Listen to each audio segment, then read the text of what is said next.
you could never count Trump out because look at the phenomenon that we've already seen, right? You never know what Trump's going to be able to pull off.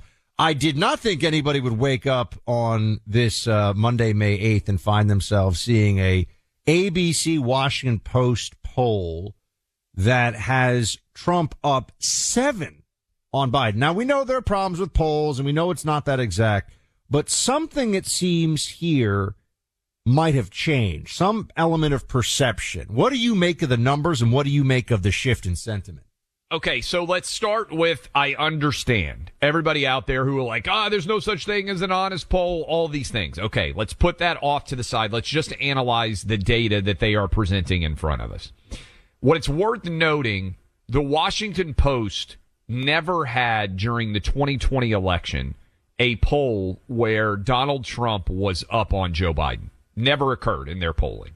And they certainly never had one where Trump was up 6 or 7, depending on the audience in play, which is a massive lead in any kind of election for president right now for either party, to think that anybody could win by 6 or 7 points. And what is interesting to me, couple of things, Buck. First of all, Joe Biden is at 36% overall job approval. That is the worst job approval for a president at this point in their presidential tenure. That is 18 months out from the end of the first term. Since Harry Truman, since the Washington Post began doing these polls. So no one has ever scored lower than Joe Biden is scoring right now. I also understand a lot of you out there are like, who in the world are the 36% who think Joe Biden's doing a good job? Fair question to be asked for sure. But I think what's going on here, and this is why I have a poll question up right now that's running almost 50-50, Buck. Do you think Biden will be the nominee for Democrats in 2024? We always talk about how usually the election is a referendum on the incumbent. And right now, Joe Biden isn't just getting a referendum on his incumbency. This election is a referendum on whether Joe Biden has the mental faculties to be able to be president of the United States. And right now, these are jarring numbers, Buck. 63% of the people the Washington Post polled said that Biden doesn't have the mental sharpness to do the job of president. 62% also said that Joe Biden is not in good enough health. Now, we sometimes talk about age as a proxy for health and mental cognition, but I would just point out, Buck, these same issues are not arising for Donald Trump, even though he's only 4 years younger. And I don't know if you ever pay attention to this. I'm a big fan of Warren Buffett and his in capitalism. And they just had, in a city where we are number 1 overall, hello, Omaha. In Omaha, they just had what they call basically the capital, the capital circus, right? The capitalism circus, where everybody rolls in and they talk about Berkshire Hathaway. And I would point out, Buck, Warren Buffett is 92 and his top assistant, Charlie Munger, is 99. Both men captivated that audience in Omaha for hours with their wisdom, with their ability to analyze all sorts of complicated subjects, both business-related and other.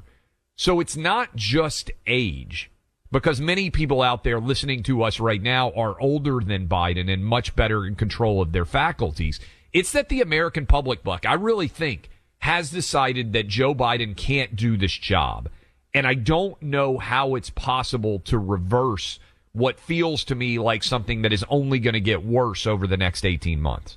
There's a physical reality to cognition and the ability of the brain to function. The same way there's physical reality when it comes to running. I mean, if you said, well, there's a 70-year-old who's going to try to run. A lot of 70-year-olds couldn't run a marathon. Okay, that's just their bodies wouldn't be able. I couldn't run a marathon right now either. I bet you couldn't either. I was about to say I couldn't either. That's not the right. But the point is, you would generally expect most 70-year-olds wouldn't be able to go and run a marathon. But does that mean there aren't 70-year-olds who can? Of course not. There are, right? So, yes. I think it's similar when you look at the age of the body, age of the brain. It's not just the number that comes up. And you've never had these moments that seem to be so different between Trump or rather, you've never had these moments, and I think it is very different, where Biden is clearly foggy, to put it kindly, and Trump just doesn't process like that. It doesn't happen the same way. I do think there's at some level as well. This is just the Democrats. This is their one moment of lament where they realize that he's a very unimpressive individual, Joe Biden. He was an unimpressive candidate from the start, and they're going to have to do a lot of heavy lifting in order to pull him across the finish line, if in fact that's what's going to happen. I do not expect that this poll will last for very long, because I know it shows, it shows a lack of enthusiasm among Democrats. And, they'll become more enthusiastic as they're told to fall in line. The issue, though, is the independent voters, and the fact that Trump obviously won them in 2016, Biden won them in 2020. If they have swung, because it's just too much to ask them, it's just too offensive to say, there's really two things also. It's not just that Biden's not up for this. He hasn't done a good job. Yeah. If you're an independent voter, there's nothing you're looking at and saying, yeah, this whole Biden thing's working out great for me. So with that reality, I think it's likely it may continue. Yeah, Buck, this is why I come back to again and again. If 81 million people voted for Joe Biden, and I understand everybody out there says, they didn't vote. Okay, let's say 81 million people did. Just presume that I'm being honest. I think getting a lot of those people to flip is going to be hard, because people are so set in their ways. Most people don't want to admit that they were wrong. Now, I guarantee you there's lots of people listening to us right now who are saying, because we do have a lot of appeal, I think, in the sane elements of the country. I think we got a lot of people who have voted Democrat before listening to us right now. I think a lot of those people maybe are willing to contemplate changing.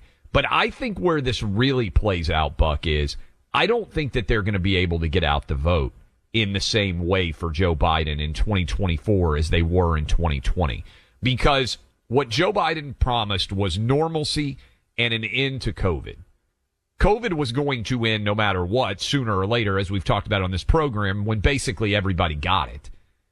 But there's no normalcy in this country. So if you were sitting around in 2020 and you really bought into Trump is an existential threat to our country, record high crime, border, as we're going to talk about in today's program, at maybe the worst level it's ever been at.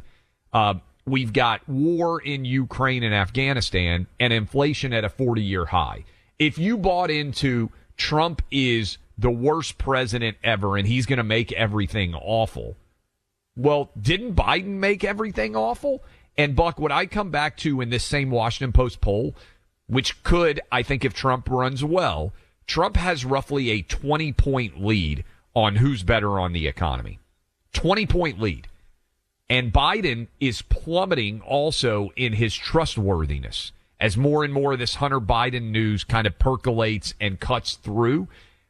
What reason would you have to vote for Joe Biden based on what he's done? I think he's not Trump, doesn't have the same appeal in 2024 as it did in 2020. Right. And so voting will be less significant in terms of overall voting numbers.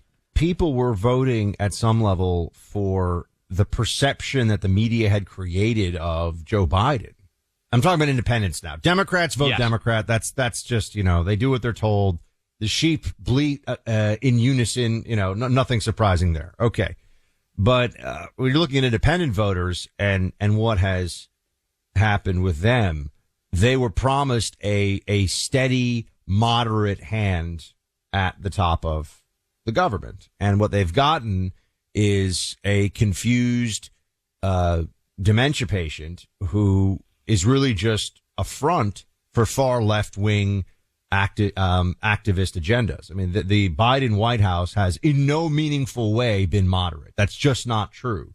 In fact, Biden, whether you're talking about, abortion issues, trans issues, I mean, look at the change that just happened. We haven't even talked about it.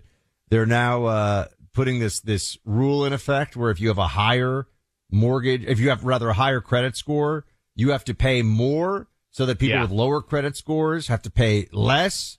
Socialism through the mortgage lending process. Now, this is what we're getting. I mean, you go down the list and there's so much, the trillions of dollars of spending, the focus on climate change lunacy. Biden is not a moderate. And that's going to be a much tougher case for them to make this time around to the people who are willing to listen. And so that's where I think he is really vulnerable. That's where I think there's a real challenge for the Democrats going forward.